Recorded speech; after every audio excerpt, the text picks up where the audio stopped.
Déjà, il y a eu un grand effort de fait au niveau du parc de sécurité, au niveau des équipements, des gilets pare-balles.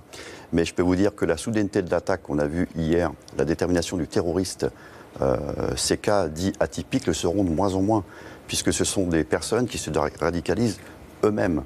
Donc une personne qui n'était pas recherchée, qui n'était pas fichée a priori. C'est pour ça qu'il faut une vigilance accrue de la part des forces de police.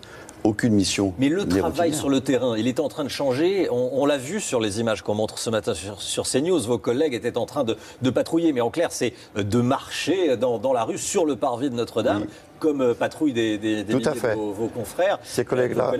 Est-ce qu'ils doivent être plus vigilants? Est-ce qu'il y a eu des consignes particulières de Beauvau, de l'Intérieur? Évidemment qu'ils doivent être plus vigilants. Ces collègues faisaient partie. Avoir un œil dans le dos, comme on dit vulgairement. Ces collègues faisaient partie de la compagnie de garde de l'hôtel préfectoral. Donc, ils sont chargés de la sécurisation de la préfecture de police et des abords. Qui a 2 pas. Qui a 2 pas. Et on sait pertinemment que lors de ces attaques, c'est toujours sur des secteurs dits touristiques où il y a beaucoup de monde. Donc, évidemment, des consignes ont été données, mais pas depuis hier, depuis toujours, depuis que nous sommes en état d'urgence. Donc, les collègues sont très vigilants. Il faut avoir un œil dans le dos, comme vous le dites. Et c'est sûr que nous sommes des cibles prioritaires. Daesh l'a encore revendiqué. Les agents de l'État, policiers, militaires et gendarmes, nous sommes des cibles prioritaires. On l'a encore vu hier.